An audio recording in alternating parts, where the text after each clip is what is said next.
So I've created a drawing sheet with my weldment here in isometric view. I've added the cut list, and now I want to add the balloon items that correspond to the item number. To do that, I can use auto balloon or manual balloon. So first I want to look at manual balloon. So I'll select it from the annotation ribbon.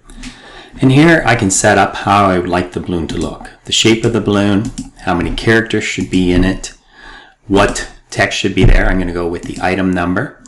And then to add them, I'm just going to come out here and select the item, click on it to create the balloon, and then click to place the balloon.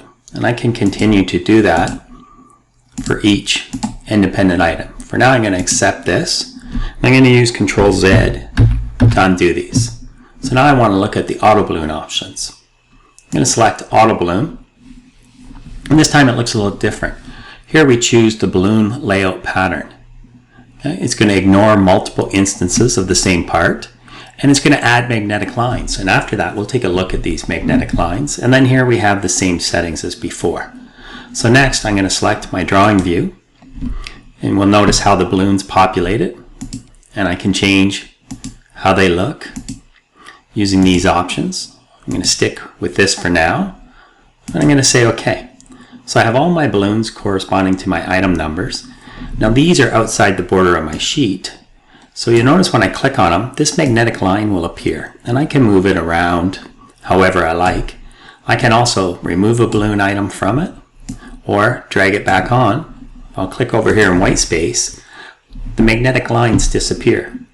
To see them, I can select any of the balloons, and I can drag this out to increase the spacing or move it back, and I can put it on any angle I'd like. These magnetic lines are quite handy.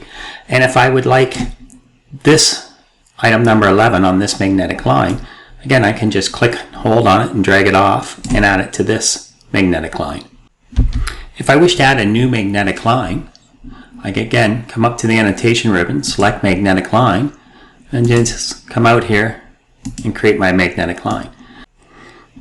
And I'll accept that. If I want to add something to that magnetic line, again, select any balloon item, and I can now drag and drop it onto a different magnetic line.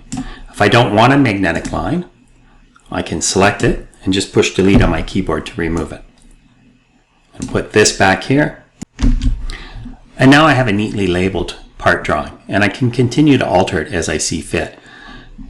If I don't think this arrowhead's clear enough, I can select the arrowhead, grab this point, and drag and drop it onto a face so it'll switch to the dot. I'll just zoom to extents. I'll save my work